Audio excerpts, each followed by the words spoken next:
Vamos lá, pessoal, dando sequência aqui às nossas aulas de revisão de legislação educacional. A aula de hoje foi uma sugestão, tá? Foi um pedido. Então, se você tem um pedido de alguma lei, de alguma parte específica da lei que você queira revisar, manda para mim, tá? Manda para mim que a gente vai fazer para você também, tá? E se você tem gostado, pessoal, desde já eu vou pedir, curta aqui, tá? Curta, se inscreva, compartilhe, tá? Manda o link para os amigos, é esse retorno de vocês que vai me dar a sensação de que eu estou realmente ajudando vocês e aí nos incentiva a produzir mais conteúdo. Beleza, pessoal? Vamos lá que a gente vai falar hoje um pouquinho do Fundeb. Beleza, pessoal? Vamos lá. Fundeb, na verdade, pessoal, nada mais é do que um fundo que foi criado para manutenção e desenvolvimento da educação básica e valorização dos profissionais da educação. Como é que isso vai se dar? Se liga aqui. Primeiro, esse fundo ele foi criado lá em 2006 em substituição ao antigo fundo que a gente tinha, que era o Fundef. O Fundef era só para ensino fundamental. Já o Fundeb ele veio para dar um suporte para o aluno da educação básica, garantindo que cada aluno ele receba um mínimo ali necessário para poder suprir as suas necessidades educacionais. Aí como é que a gente vai garantir isso? Como é que a gente consegue fazer isso? É o seguinte, pessoal, apesar de a gente falar de fundo no singular, na verdade nós temos vários fundos, mais precisamente 27 fundos. Lembrou do número 27? São os 26 estados da federação e mais o Distrito Federal. Por isso que nós dizemos que os fundos estão nos âmbitos estaduais.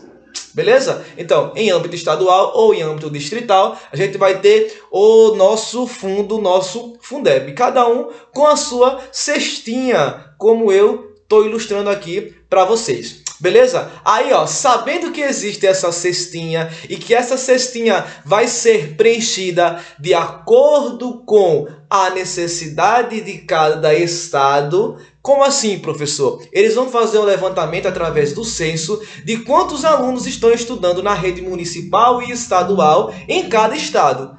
Após saber quantos alunos estão estudando, e ali, mediante alguns cálculos que a gente pode estudar numa outra aula, eles vão estipular quanto de dinheiro tem que estar em cada cestinha, em cada estado, tá? Então, na Paraíba a gente vai precisar do valor X, em Pernambuco do valor Y, beleza? Sabendo quanto tem que estar em cada cestinha, resta-nos saber como a gente preenche a cestinha, ou seja, como a gente vai colocar recursos aqui dentro e quais recursos serão. Beleza? Então, primeiramente vocês têm que entender que os recursos que vêm de início são os recursos que vêm dos estados e dos municípios.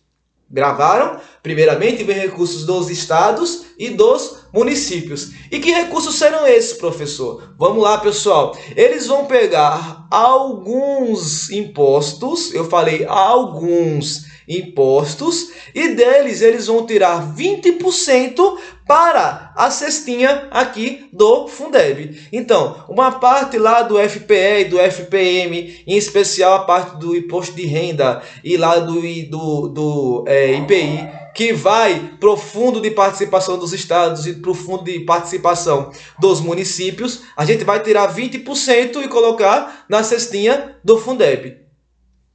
Vem mais de onde, professor? Do ICMS, que é o Imposto sobre Circulação de Mercadorias e Serviços, e aqui se fala muito também sobre questão de transporte interestadual, transporte intermunicipal. A gente vai pegar os 20% desses impostos e colocar aqui no Fundeb. A questão do IPI de exportação, tá? A questão da desoneração das exportações, que é lá aquela lei que a gente chama de Lei Candir, a gente também vai tirar 20% e colocar no Fundeb. O ITCMD, que é o Imposto de Transmissão de Causa Mortes e Doações também, a gente vai tirar 20% e colocar no Fundeb. O IPVA, que a gente ama pagar, né? Só que não, que é dos veículos automotores, a gente também vai pegar 20% e colocar no Fundeb.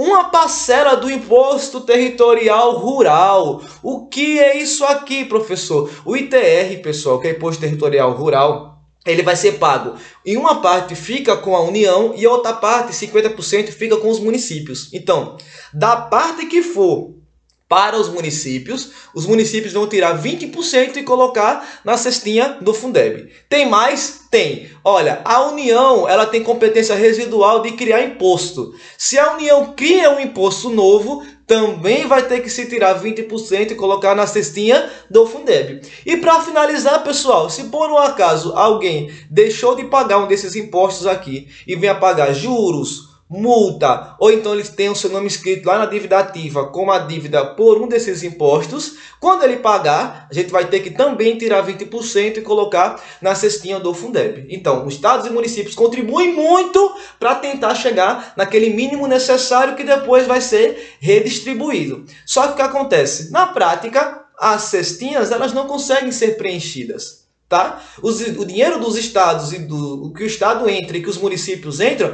é incapaz de conseguir aquele valor mínimo necessário. E aí o que acontece? Aqui é que está a mágica do Fundeb. Porque o que estiver faltando aqui na cestinha, a União vai complementar. Aqui é que entra a parte da União. Primeiro, lá, por exemplo, cestinha da Paraíba. O estado da Paraíba vai colocando impostos e todos os municípios paraibanos também lá na cestinha. Faltou, professor, não deu para completar. A União vem e complementa. Tudo bem? Aí você pergunta, professor, quanto vai ser essa contribuição, essa complementação da União? Pessoal, vai depender, né? Do quanto cada cestinha precisa. Agora, lá no artigo 6º da nossa lei do Fundeb, ele diz que olha, chegou aqui na hora de complementar, a União ela vai ter que dar no mínimo 10% dos valores que já estão lá, tá? Muito cuidado. Eu não falei que é só 10%. Apesar que tem um erro que consta em alguns sites aí, até oficiais, que falam que a complementação é de 10%. E algumas provas reproduzem. Mas se a gente for na letra da lei mesmo, que está escrito lá, é no mínimo 10%. Muito cuidado aqui, porque eu já vi prova cobrar 10% e se considerar certa. Aí vai depender justamente da sua banca, como ela trabalha. Beleza, pessoal? É no mínimo 10% de complementação da União para a cestinha do Fundeb. Beleza? E assim a gente consegue a quantidade de dinheiro, tá, necessário para redistribuir para estados e municípios na educação básica pública. Última informação para dar hoje. Pessoal, eu não sei se vocês lembram, lá na LDB, aí a matéria de LDB, e lá na Constituição Federal, a gente tem um dispositivo que diz que de todos os impostos que nós recolhemos, a gente tem que tirar um percentual mínimo para a manutenção e desenvolvimento do ensino. Vocês lembram disso? De quanto é esse mínimo? Estados e municípios? 25%. Lembram disso, né? Aí eu pergunto para vocês, por exemplo, um estado vai recolher o IPVA aqui, certo? E aí, ó, do IPVA a gente já aprendeu que 20% ele vai destinar aqui para a cestinha do Fundeb. Pessoal, se eu já tirei 20% do IPVA para a cestinha do Fundeb, eu preciso tirar mais 25% para manutenção e desenvolvimento do ensino desse imposto? Não, né, pessoal? Porque 20% não já veio para a cestinha do Fundeb? Então, a gente considera que 20% já foi destinado para manutenção e desenvolvimento do ensino. Então, qual é o entendimento que tem lá no artigo 1º da nossa lei do Fundeb? Esses impostos aqui, ó, que compõem a cesta do Fundeb, desses impostos aqui, quanto é que eu tenho que destinar no mínimo para manutenção e desenvolvimento do ensino? 5%. Por quê, professor? Porque 5% deles, mais os 20% que veio para a cestinha do Fundeb, vai garantir que eles vão dar no final, no mínimo, 25%. Eu vou repetir. Vamos lá. De todos aqueles impostos que estão na cestinha do Fundeb, como eu já tirei 20%, eu tenho que destinar quanto no mínimo para manutenção e desenvolvimento do ensino? Agora, 5%.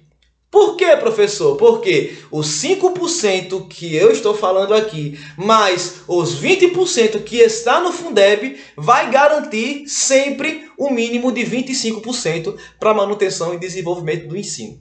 Tudo bem? E os outros impostos, professor, que não está na cestinha do Fundeb? Aí eles seguem a regra. Eu tenho que tirar deles, no mínimo, 25%, porque essa regra de 25%, elas jamais podem ser quebradas em nenhum imposto. Aprenderam? Vamos ver se aprenderam mesmo? Respondendo questão. Olha, primeira questão aqui, ó. Em cada estado, o Fundeb é composto por 20% de um conjunto de receitas. Assinale a alternativa incorreta, ou seja, aquela que não se destina à composição do Fundeb em âmbito estadual. Então, vamos lá, pessoal. Qual desses aqui não vai para o Fundeb? Olha aqui, ó, começou com IOF, a gente já achou. IOF, ele vai para a cestinha do Fundeb. Lembra, olha aqui, ó, tem IOF aqui? Não. Então, o IOF está errado. É nosso gabarito. FPE e FPM sim, ITCMD sim, IPVA sim, e o IPI das exportações também. Aqui é a letra A. Tem mais um? Tem. Se liga comigo. Olha aqui, ó. De acordo com esta lei, a lei do Fundeb, a instituição dos fundos previstos deste artigo e a aplicação de seus recursos não isentam, é o que eu estava falando. Não é porque eu estou destinando recursos para o Fundeb que eu não vou precisar garantir aquele mínimo de 25% que a Constituição me manda. Então, como é que eu vou fazer isso? Primeiro, eu vou destinar pelo menos 5% do montante dos impostos e transferências que compõem a cesta do Fundeb, tá? Garantindo a aplicação do mínimo de 25% desses impostos em favor da manutenção e desenvolvimento do ensino. E os outros impostos? Os outros impostos eu tenho que destinar quanto? 25%, porque desses eu não tirei 20% para o Fundeb. Eu vou repetir. Eu vou tirar 5% daqueles que estão na cesta do Fundeb. Por quê, pessoal? Somando os 5% mais os 20% que já está no Fundeb, eu garanto aquele mínimo de 25%. Tá? E os demais impostos que não estão na cesta do Fundeb, aí eu tenho que seguir a regra mais fácil de destinar pelo menos 25%. A letra aqui é a letra C. Beleza, pessoal? Tranquilo? Espero que vocês tenham gostado, tá? Dessa aula de hoje. Por favor, mais uma vez, curta, comenta, se inscreve, compartilha com os amigos e assiste o vídeo aí. A gente tem postado alguns vídeos. Assista nossos últimos vídeos aí para ajudar você no seu estudo. Tudo bem? Muito obrigado, pessoal.